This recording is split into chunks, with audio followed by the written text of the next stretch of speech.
Welcome, everyone. I want you to listen to me very carefully today, because what I'm about to share is not just another English learning video.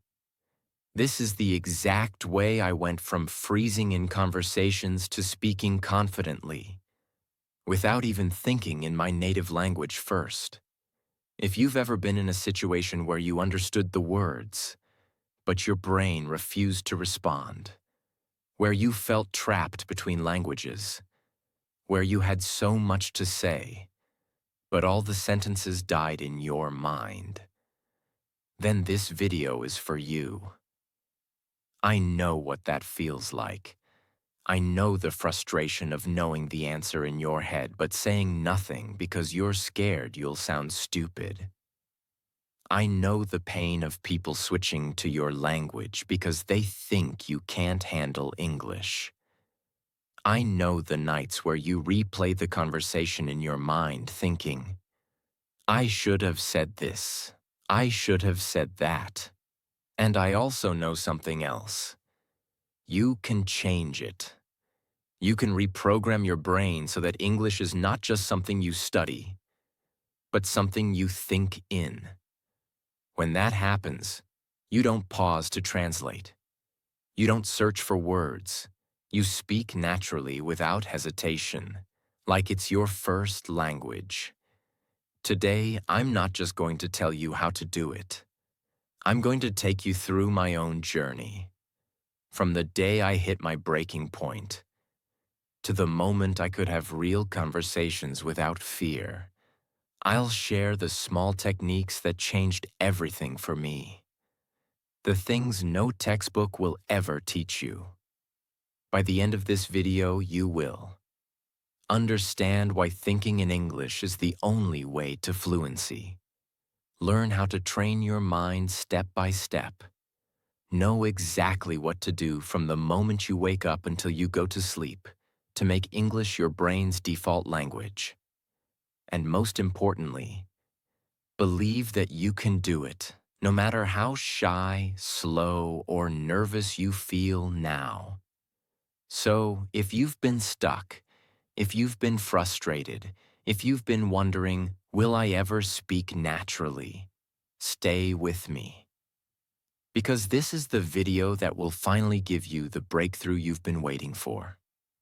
Chapter 1. The Breaking Point.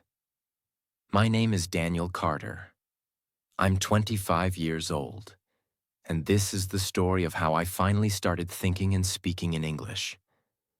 I grew up in a small town in Spain. My English wasn't terrible. I could understand movies with subtitles. I could pass school exams. But speaking, that was my nightmare. The problem wasn't vocabulary. It wasn't grammar. It was my brain. Every time I tried to speak, my thoughts came in Spanish first. Then I had to translate them into English. And while I was translating, the conversation moved on without me. One morning at the cafe where I worked, a British couple came in. They smiled warmly. Good morning. Can we get 2 cappuccinos, please? Easy sentence. I understood every word, but my brain froze. It was like someone pressed the pause button inside my head. Spanish words started fighting with English words. By the time I opened my mouth, my hands were shaking. I mumbled, one moment, and walked away. They weren't rude. They didn't laugh. But they looked uncomfortable. And that was worse than being laughed at. I felt like I had failed them, failed my job, and failed myself. All in 10 seconds. That night, I lay in bed replaying it. The scene kept looping, their voices, my silence. I thought, this will keep happening for the rest of my life if I don't change something now. It wasn't just about cappuccinos. I had bigger dreams. My boss had told me, Daniel, we might open a cafe in London. If your English improves, I could send you there. But I knew, the way I was now, I would never get that chance. That was my breaking point. That night, I promised myself, From tomorrow, I will stop translating. I will train my brain to think in English every single day until it becomes natural. Even if it feels weird, even if people think I'm crazy, even if I make mistakes. It wasn't a casual goal. It was survival. It was my future. And that promise changed my life. Chapter 2. The Big Decision. The next morning, I woke up earlier than usual. I didn't know exactly how to start, but I knew one thing. If I wanted to stop translating, I had to live in English, not just study it. I sat on the edge of my bed, my heart racing like it was the first day of a new job. The promise I made to myself last night wasn't just a thought. It was a contract. If I broke it, I wasn't just losing time. I was losing the future I wanted. The first thing I did that morning was simple but powerful. I looked around my room and named everything I saw in English. Bed, pillow, blanket, window, chair. Then I added more detail. Soft pillow, blue blanket, open window, wooden chair. At first it felt slow. Sometimes I couldn't remember a word, so I had to search for it on my phone. But I didn't feel bad about it, because every time I found a word, it was like adding a new tool to my mental toolbox.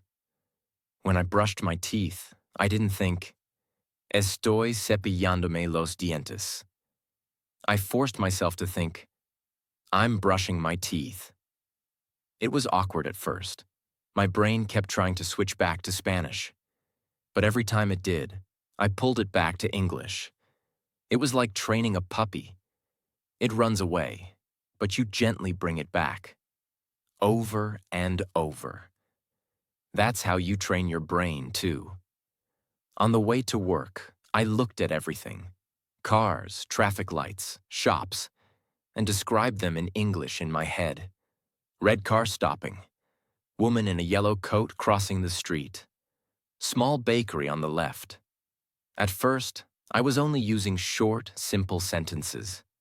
But that was fine. I wasn't trying to be perfect. I was trying to be consistent. At work, I decided to do something uncomfortable. Whenever an English-speaking customer came in, I would force myself to greet them in English first, even if they looked surprised. I didn't wait for the perfect sentence in my head. I just said something simple. Good morning, how are you today? The first time, my voice shook. The second time, I spoke a little faster. By the third time, I noticed something amazing. The sentence came out faster than before. I didn't translate it word by word. It was just there. That's when I realized. Speed comes from habit, not from studying one phrase for hours. That night, I decided to take this even further. I wrote down a rule for myself. From now on, if I know a word in English, I will use it. Even when talking to myself, no matter how strange it feels. This rule changed everything. Because now, English wasn't something I practiced for 30 minutes. It was something I lived in all day. I also created a secret habit that became my favorite exercise. The 1-minute mind race. Here's how it worked. I would set a timer for 1 minute. I would look around me and describe everything in English without stopping. No pausing to think, no worrying about grammar. Just keep going. The goal wasn't perfection. The goal was speed and flow. Because the more you do it, the less your brain has time to translate. One evening, I tested myself. I closed my eyes and imagined making a cappuccino, step by step, but all in English in my head. Pick up the cup, add coffee, steam the milk, pour slowly, make a heart shape. I realized something important. When I imagine actions in English, speaking becomes much easier later. It's like my brain already practiced before I even said the words out loud. After only a few days of doing this, I noticed small changes. Sentences started appearing in my mind without translating. I was remembering words faster. I didn't panic as much when someone spoke English to me. It wasn't a miracle. It was work. But it was working. I wasn't fluent yet, far from it. But for the first time in my life, I could feel myself moving in the right direction. Not just studying English, but becoming someone who lives in English. And that feeling was addictive. Chapter 3. The Silent Days. After a week of living in English as much as I could, I noticed something strange. Some of my best progress wasn't happening when I was talking. It was happening in complete silence. It took me a while to understand why. When you're silent, you have space. No one is rushing you. No one is judging you. Your brain can process, experiment, and replay sentences freely. So I started using silence as my secret training ground. Morning silence practice. I would wake up, sit on my bed, and spend 5 minutes in total quiet. No phone, no music. During those 5 minutes, I would imagine a conversation in English. Sometimes it was simple. Ordering breakfast in a cafe, asking for directions, talking to a friend about the weather. But here's the rule I made. The conversation had to be inside my head in English only. If my brain tried to sneak in a Spanish word, I replaced it instantly with an English one, even if it wasn't perfect. This is where I discovered something powerful. When you imagine a conversation fully in English, your brain starts building faster, smoother connections between words. Later, when you speak for real, those connections are already waiting for you. One day, I was sitting at the park on my lunch break. I picked up my coffee cup and decided to tell its story in my head. In English. This is a paper cup. It's white with a brown sleeve. I bought it from the cafe across the street. The coffee smells strong.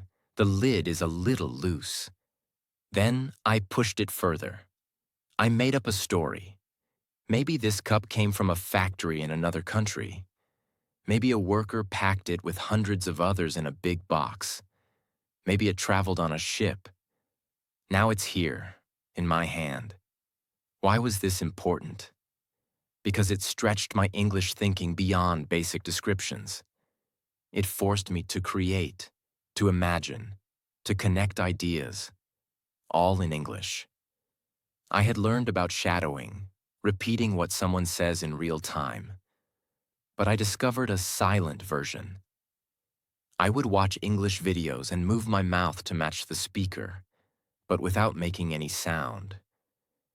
It sounds strange, but it trained my mouth muscles while also letting me focus on rhythm, lip shape, and speed without worrying about my voice.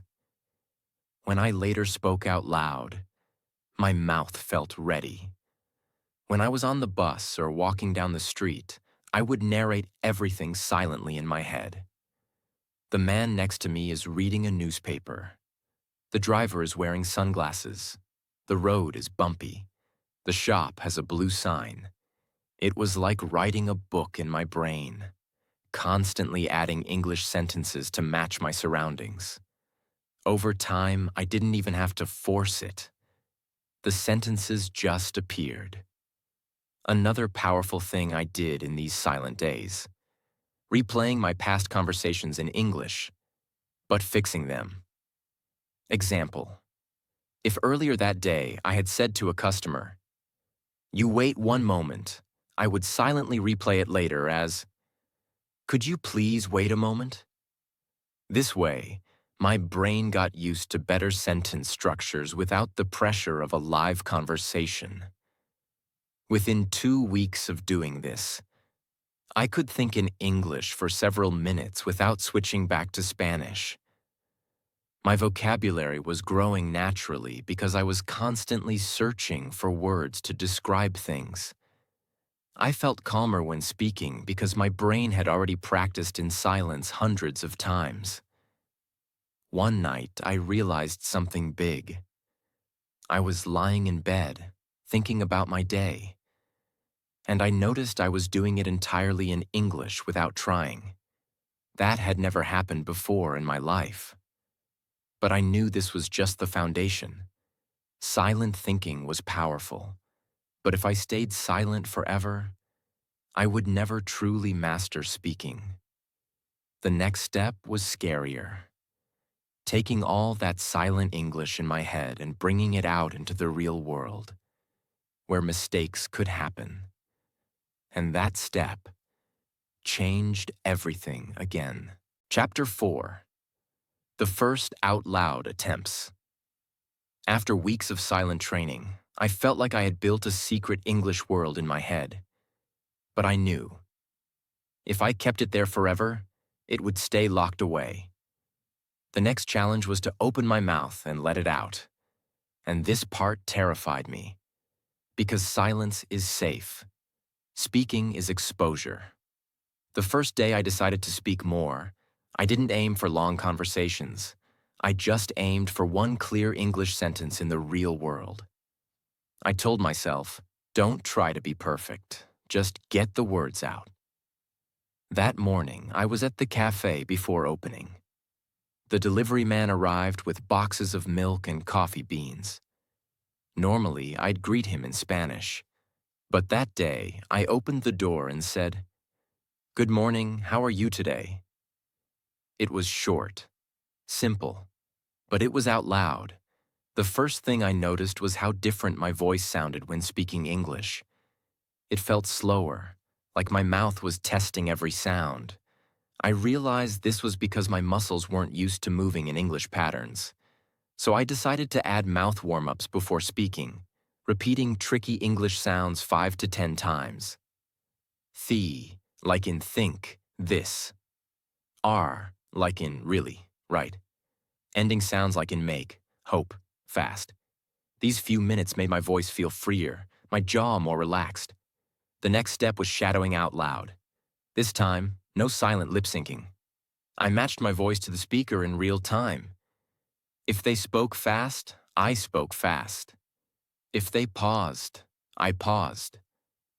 I didn't care if I made mistakes. My focus was rhythm and flow. I started with short YouTube clips of interviews. One of my favorites was a 2-minute coffee shop conversation. I played it 10 times in a row until my voice almost matched theirs word for word. At work, I set a secret daily goal. Say at least 5 sentences in English before going home. If customers didn't give me the chance, I created the chance. Asking, "Would you like sugar?"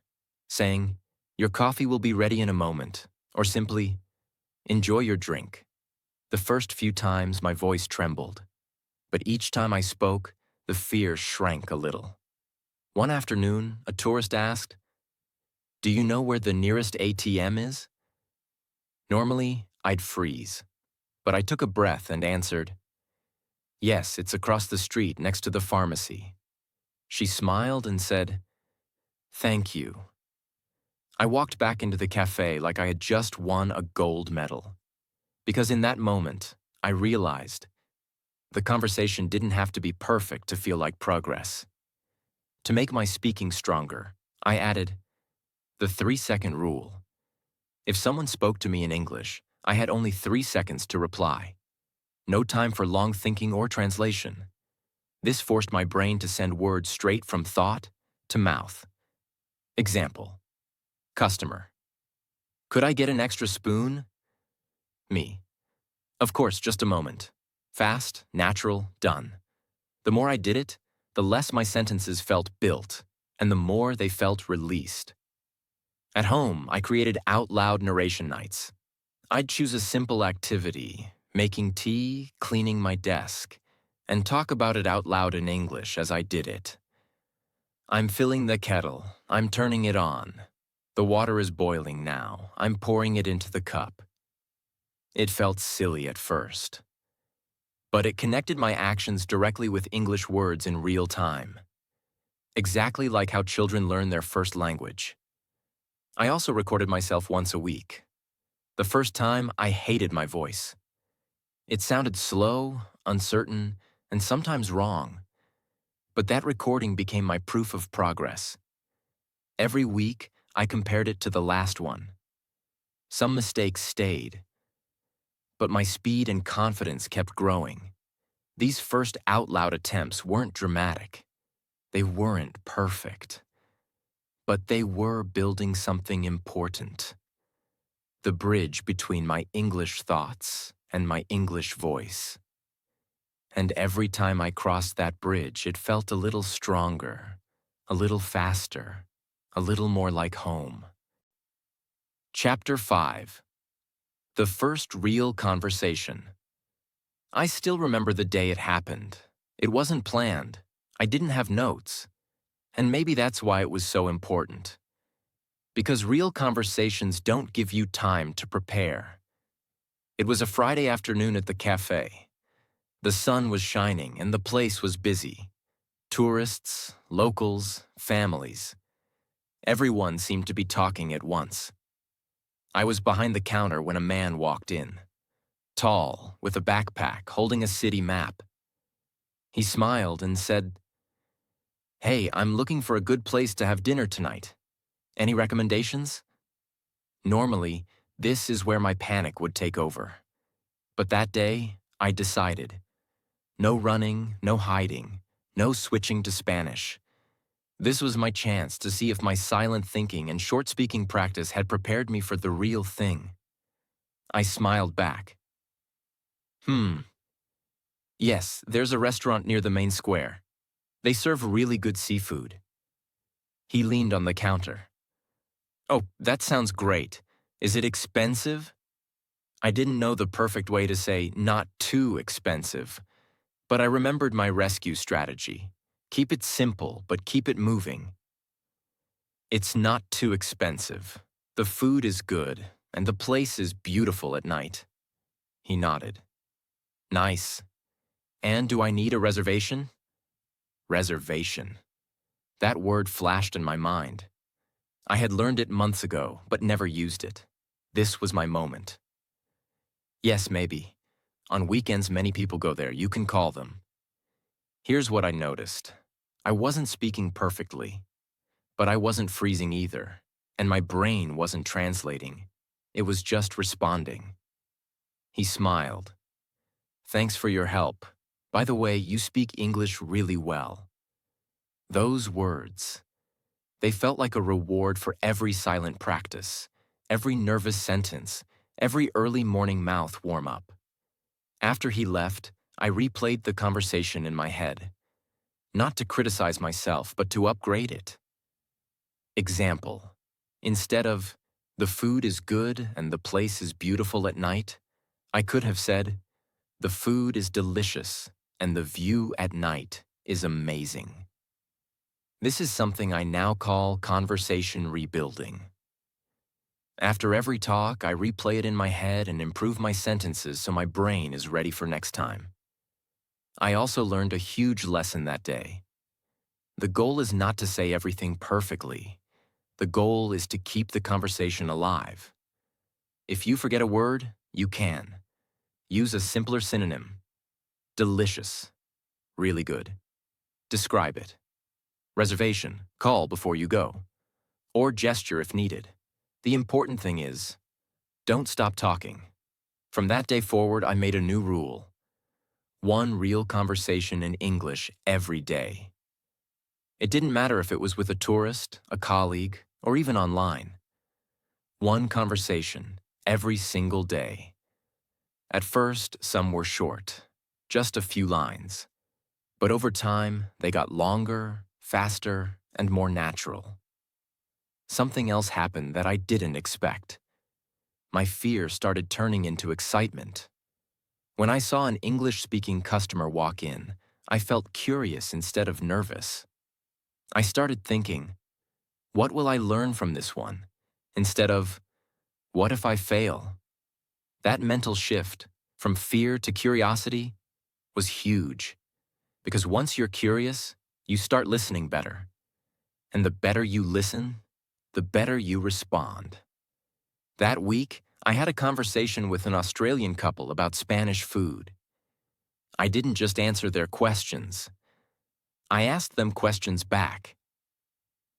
What's your favorite Spanish dish? How long are you visiting? For the first time, I wasn't just surviving the conversation. I was enjoying it. I walked home that night with a smile. I knew I still had a long way to go. My sentences could be smoother. My vocabulary could be bigger. But I had crossed a line I thought was impossible. I could have a real, unscripted English conversation without freezing. And once you cross that line, you never want to go back. Chapter 6. Breaking the Translation Habit. After my first real conversations, I felt unstoppable for a few days. But soon, I noticed something holding me back again. It wasn't fear this time. It wasn't shyness. It was the one habit I had carried with me since I started learning English, translating in my head. Even during good conversations, I realized some of my sentences were still taking the long route in my brain. Native language, English, speak. It was faster than before, but still not instant. And I knew, as long as translation was there, I would never reach true fluency. I decided this had to end. If my brain wanted to translate, I would train it not to. Not by force, but by replacement. Step 1. Short thought training. I started with micro thoughts, 2 to 4 word sentences in English only. Instead of thinking, voy a abrir la puerta, and then translating it, I would go straight to, I'll open the door. I did this all day with tiny actions. I'm eating lunch, I'm washing my hands, I'm writing notes. Why short sentences?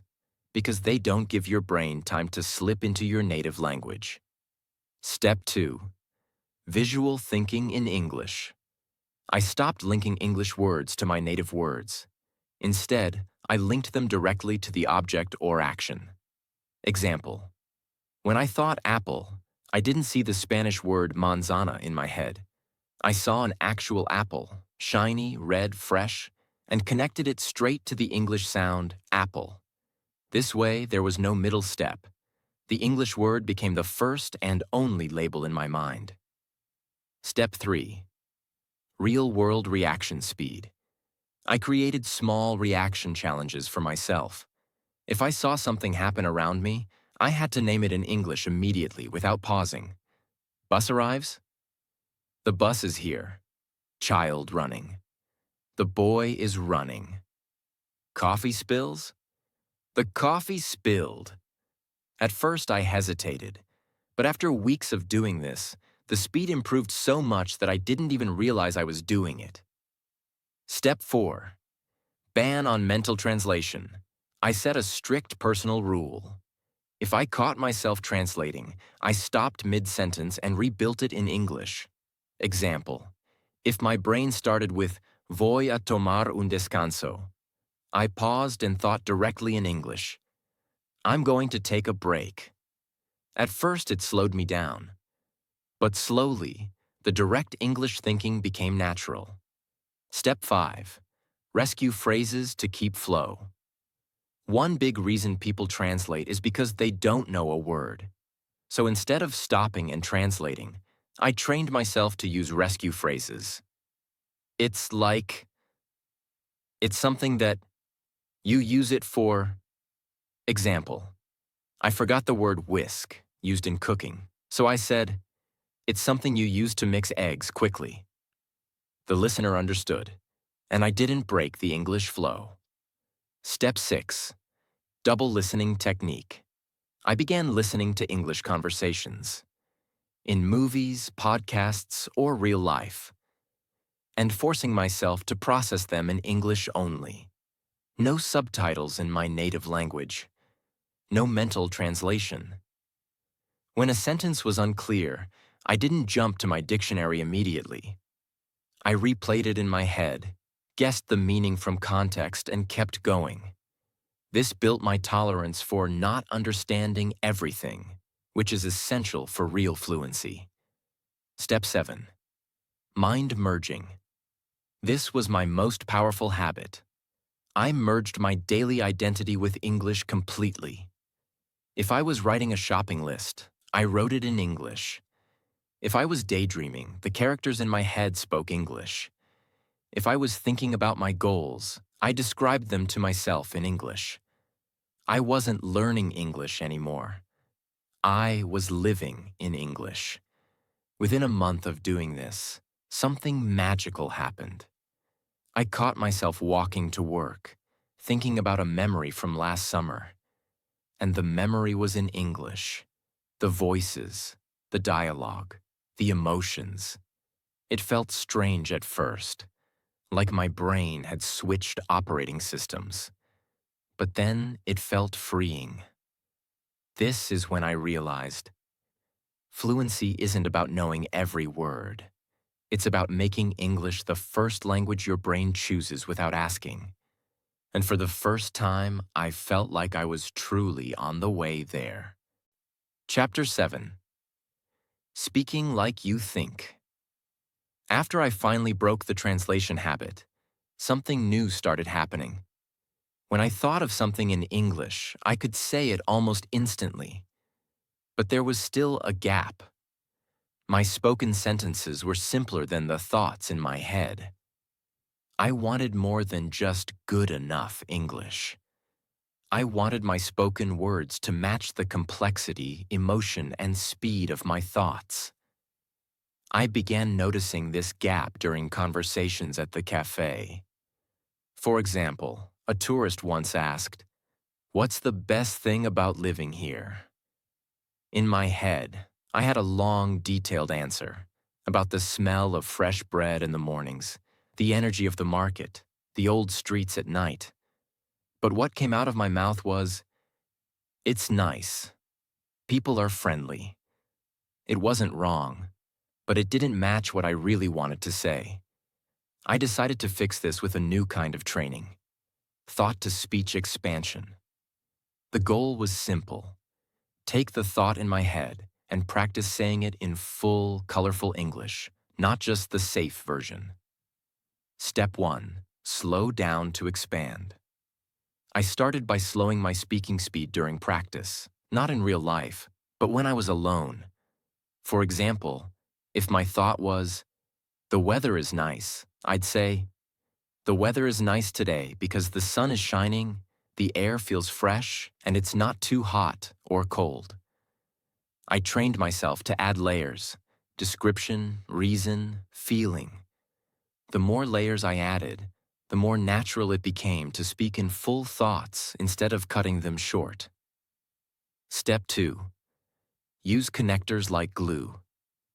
I realized fluent speakers don't just speak in separate sentences. They connect their ideas with words like because, so, and, but, actually, in fact. Example. Instead of, "I like this city. People are friendly," I'd say, "I like this city because people are friendly and they're always ready to help you if you need something." These connectors made my speech flow like a river instead of sounding like a list. Step 3. Speak feelings, not just facts. When someone asked me about my day, I stopped giving flat answers like, "It was good." Instead, I added how I felt and why. It was good because I had time to walk by the sea, and the sound of the waves made me feel relaxed. This gave my speech personality and made conversations more engaging. Step 4. Practice no filter. Speaking. Sometimes when we speak, we censor ourselves. We only say the safe part of our thoughts. I practiced speaking everything that came to mind, still politely, of course.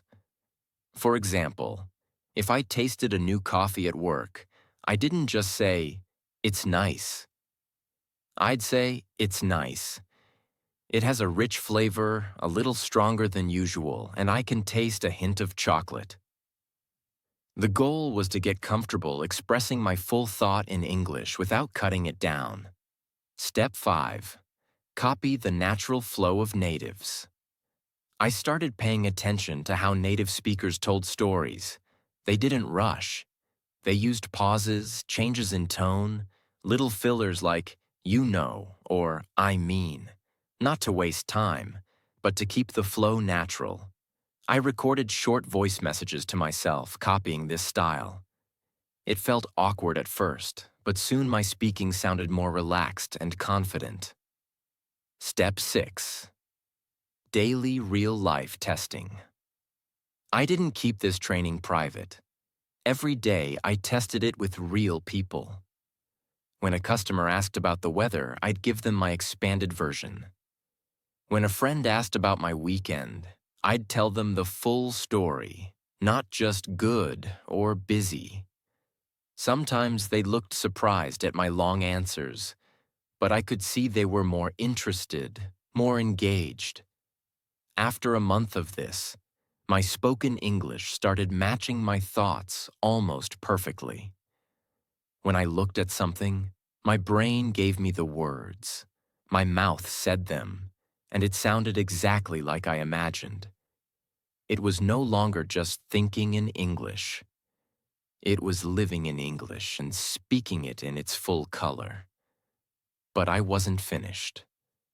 Because even though my speaking had improved massively, I knew there was one final skill that would take me from good to truly fluent. The ability to live my entire day surrounded by English no matter where I was.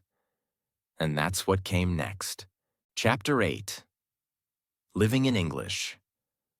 After I learned to speak exactly as I thought, I realized something huge. Fluency isn't just about practice sessions. It's about building an entire life that breathes English. If English only exists for 1 hour a day in your life, it will always feel foreign.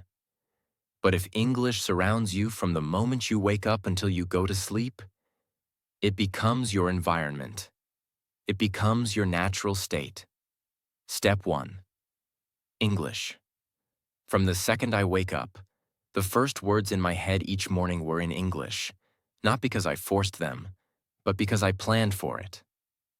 Before bed, I placed sticky notes in English around my room, one on the ceiling. "Good morning," one on my mirror. "Smile, today is yours," one on my door. "Let's make it a great day." When I opened my eyes, those words were the first thing I saw, and seeing them triggered my brain to start the day in English mode. Step 2. Breakfast in English. While making breakfast, I narrated everything in English out loud. "I'm slicing bread. The butter is cold. The coffee smells strong today." I didn't care if no one was listening, because my goal wasn't to impress. It was to train my mouth to move in English naturally, even during the smallest actions. Step 3. English in my ears all day. If I wasn't talking, I was listening. Podcasts, audiobooks, YouTube interviews, not background noise, real listening. I chose topics I actually cared about: travel, food, business, so I didn't get bored. When I heard a phrase I liked, I paused, repeated it out loud, and sometimes even wrote it down. Step 4. Replacing my digital world. Every app on my phone was switched to English. Social media feeds, news, weather, even my shopping app. When you do this, something magical happens. English stops feeling like a school subject and starts feeling like your everyday language. Step 5. Talking to myself without fear. Walking to work? I'd pretend I was giving a tour of the city in English. Cooking dinner? I'd explain the recipe to an invisible friend in English. At first I felt ridiculous, But after weeks of doing this, my speaking became smoother because I was practicing in real life, not just in a quiet room with a textbook. Step 6. Real English interactions every day. I made a rule. Talk to at least one person in English daily. Tourist?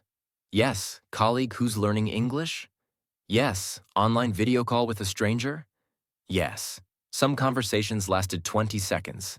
Some lasted 10 minutes. But the point was, English wasn't an occasional event anymore. It was part of my normal day. Step 7. Using English for real tasks. I started doing my real-life tasks in English. Searching for recipes online. Reading product reviews before buying something. Watching how-to videos for skills I wanted to learn. When you use English to actually get things done, it becomes more than a language. It becomes a tool for life. Step 8. Thinking ahead in English. I trained myself to prepare my English sentences before I needed them. Walking towards a customer? I'd plan my greeting in English. About to meet a friend? I'd think about the first question I'd ask in English. This removed hesitation because my brain was already warmed up before the conversation started. Step 9. Evening reflection in English. At the end of each day, I'd spend 10 minutes talking to myself in English about what happened. I'd go over events, feelings, mistakes, and what I learned. Sometimes I even recorded these reflections so I could listen back and see my progress. Step 10. Falling asleep in English.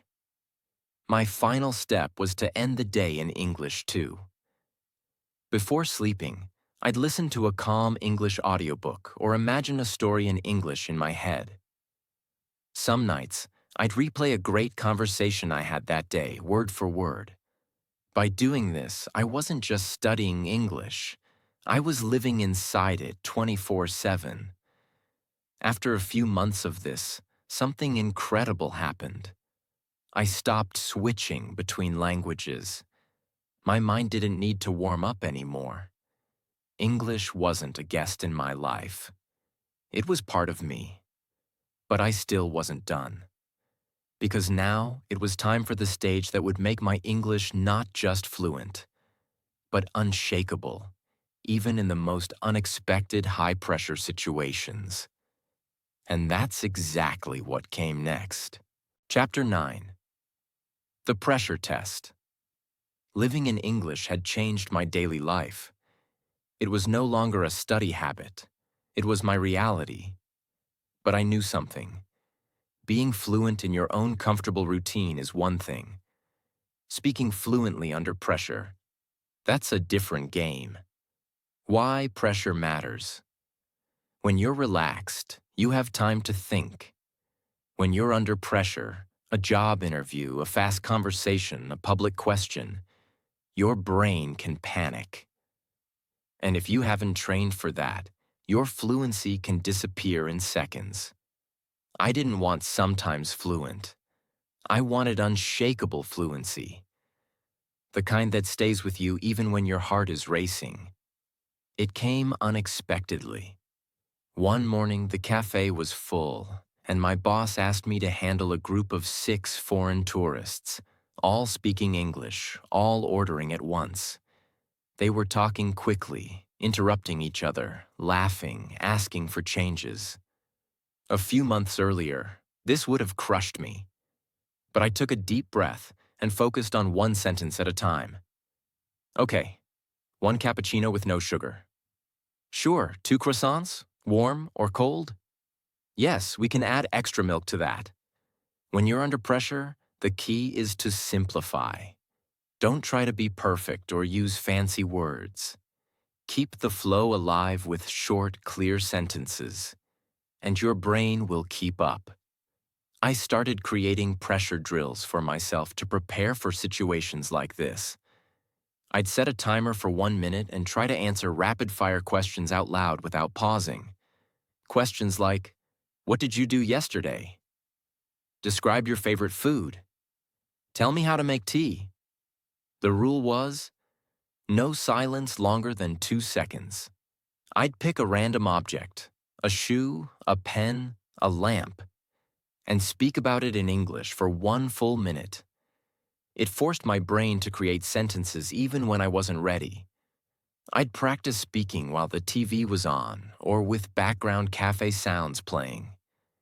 It taught me to focus on my own voice and block out distractions. A month later, my boss introduced me to a friend who owned a small hotel. She needed someone who could greet guests in English. She spoke to me directly, in English, asking about my work experience. My heart was pounding, but my mind didn't freeze. I spoke slowly, smiled, and used everything I had learned. Clear sentences, connectors, and feeling in my answers. When I walked out, she told my boss, "He's confident.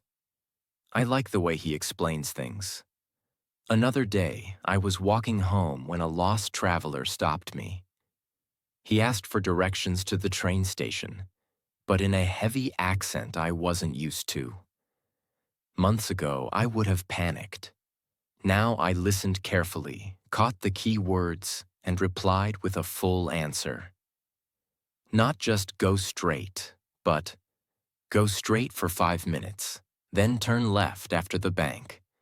You'll see a big blue sign for the station. He understood perfectly, and I walked away realizing I wasn't just surviving under pressure. I was helping people. After enough pressure situations, something strange happened. Instead of dreading them, I started looking forward to them. I wanted more fast conversations, more unexpected questions, more situations where my brain had to work at full speed. Because every time I passed a pressure test, my English muscles grew stronger. By this point, I wasn't just learning English. I was proving to myself day after day that my English could survive in any situation. Chapter 10. The Fluent Life. It was a warm summer evening. I was standing in the lobby of a hotel in Madrid, wearing a suit instead of my cafe uniform. Months ago, I could barely take a coffee order in English without freezing. Now, I was about to speak to a room full of international guests. This wasn't a casual chat. This was the moment I had been unknowingly training for since that morning with the British couple. The day I hit my breaking point. The hotel manager approached me. "Daniel, we have some guests from Canada, the US, and the UK. They're interested in learning more about the city. Could you welcome them and give them some recommendations?" My heart raced, but not from fear. It was from excitement. I was about to speak English, freely, naturally, in front of a group. And I didn't need notes, translations, or rehearsals. They gathered in front of me, smiling, curious. I took a breath and started. "Good evening, everyone. Welcome to Madrid. I'm Daniel, and I'm so happy to see you here. Tonight, I want to share a little bit about this beautiful city. Not just the famous spots, but the hidden corners I think you'll love." I didn't just list tourist attractions. I painted pictures with my words. In the morning, you can walk through El Retiro Park. The air is fresh, the trees are alive with birds, and if you go near the lake, you'll see the sunlight dance on the water. In the afternoon, explore the local markets. Try the olives. They're salty, rich, and taste like the Spanish sun itself. And in the evening, sit at a small tapas bar, order patatas bravas, and let the city's energy surround you. They listened. They nodded. Some even closed their eyes as if they were already there. And here's what hit me. I wasn't thinking about English. I was thinking about my message. English wasn't a wall between me and them anymore. It was a bridge. After my talk, one guest came up to me. "You speak so naturally. Were you born in an English-speaking country?" I laughed. "No. I just decided one day that I would stop translating and start living in English." That sentence stayed with me. Start living in English. Because that was the real secret. It wasn't about memorizing every word. It wasn't about being perfect. It was about making English a constant part of my world. My thoughts, my actions, my feelings, my life. That night, I walked home under the warm streetlights, thinking about the journey. The silence where it all began. The first shaky greetings. The real conversations that pushed me forward. The pressure moments that made me stronger. Each step was a brick in the bridge that led me here. And here's what I know now. Anyone can build that bridge. It doesn't matter how old you are, how many times you failed, or how scared you feel right now. Fluency is not a gift. It's a habit.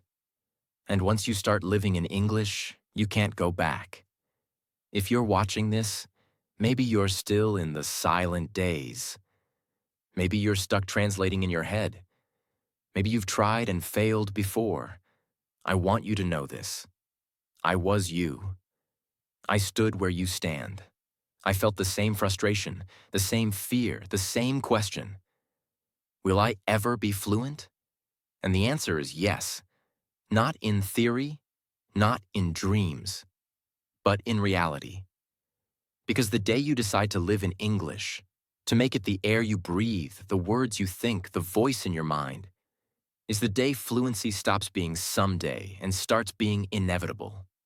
So build your bridge, brick by brick, sentence by sentence, mistake by mistake. And one day, you'll stand where I'm standing now. Not just speaking English, but living it. And when that day comes, you won't just feel fluent, you'll feel free.